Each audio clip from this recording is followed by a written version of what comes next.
Assalamualaikum warahmatullahi wabarakatuh. Halo anak-anak, bagaimana kabarnya hari ini? Alhamdulillah, di hari ini anak-anak masih diberi kesehatan. Jangan lupa anak-anak untuk selalu menjaga kesehatan dengan cara mencuci tangan dengan sabun dan air mengalir. Dan jika keluar rumah, anak-anak jangan lupa untuk mengenakan masker.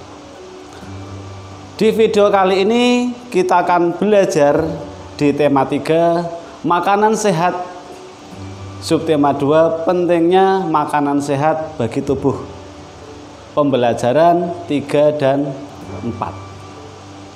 Nah, alangkah baiknya sebelum kita memulai pembelajarannya, marilah kita berdoa dulu sesuai dengan agama dan kepercayaannya masing-masing. Berdoa mulai. Berdoa selesai. Nah, anak-anak, setelah menyimak video ini, maka diharapkan dengan mencermati bacaan, siswa mampu mengidentifikasi manusia dengan lingkungan alam sekitarnya dan lingkungan sosialnya. Nah, marilah kita mulai pembelajarannya. Nah, anak-anak, marilah kita cermati gambar di samping ini. Nah, gambar tersebut menunjukkan suasana pasar yang ramai antara penjual dan pembeli. Berdasarkan gambar ini, mari kita jawab pertanyaan berikut. Apa sajakah yang dapat kita temui di pasar? Coba kita lihat. Kita dapat menemui ada pedagang, ada pembeli, kemudian kita bisa melihat di sini ada barang-barang dagangan. Nah, anak-anak tentu masih ingat dari mana sayur dan buah-buahan sampai ke rumah anak-anak. Nah, sayur dan buah-buahan sampai ke rumah anak-anak itu didapatkan dari membeli di pasar. Aktivitas apa saja yang dapat kita temui dari gambar di samping ini? Nah, aktivitas yang kita temui dari gambar di samping ini adalah transaksi atau jual beli antara pedagang dan pembeli.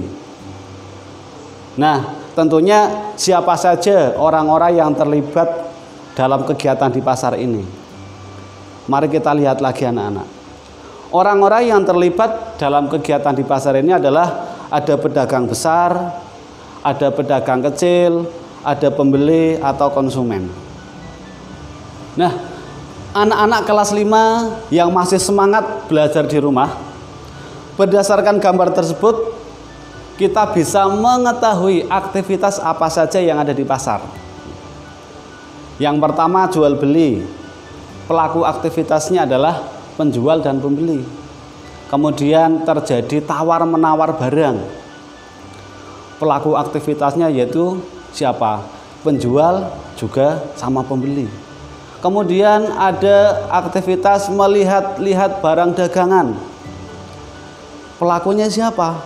Pelakunya yaitu adalah pembeli atau calon pembeli.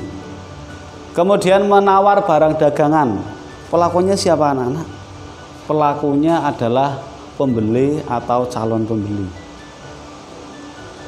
Anak-anak kelas 5 yang masih semangat belajar di rumah, dari penjelasan tadi dapat kita ketahui bahwa semua aktivitas yang menggabungkan aspek sosial dan aspek ekonomi yang dimaksudkan untuk meningkatkan taraf hidup atau kesejahteraan sosial itu disebut pembangunan sosial. Nah, kesejahteraan sosial tidak hanya berkenaan dengan terpenuhinya kebutuhan material, tetapi juga spiritual. Dengan demikian, memungkinkan semua warga negara untuk mengembangkan dirinya. Dalam melakukan aktivitas kehidupan untuk meningkatkan kesejahteraan sosial, tak jarang kita akan berhadapan dengan keanekaragaman yang tinggi. Contohnya di pasar tadi. Di pasar kita dapat bertemu dengan orang yang berbeda-beda latar belakangnya. Misalnya pekerjaannya, agamanya, ada asal daerah, sukunya, dan adat istiadatnya. Nah, apakah anak-anak tahu adat istiadat itu apa? Kebiasaan yang mengikat masyarakat dan berlangsung dalam jangka waktu cukup lama dikenal dengan adat istiadat. Adat istiadat merupakan kebiasaan sosial yang sejak lama ada di dalam masyarakat dan bertujuan mengatur tata tertib dalam masyarakat tersebut. Adat istiadat setiap kelompok masyarakat bisa sama atau berbeda satu dengan lainnya. Nah, dari kegiatan di pasar tersebut, semua orang saling bekerja sama walaupun berbeda-beda. Hal ini sesuai dengan semboyan bangsa Indonesia yang luar biasa, yaitu apa?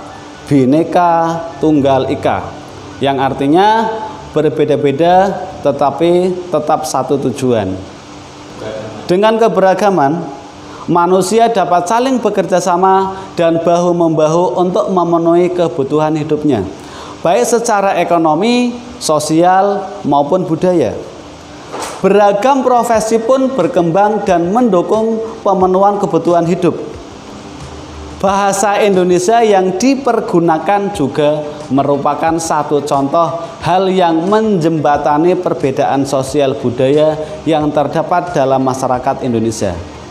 Nah, anak, marilah kita perhatikan gambar berikut. Nah, mari kita lihat gambarnya. Di sini ada dua gambar. Gambar yang pertama kita lihat adalah ada anak-anak yang sedang bermain gamelan.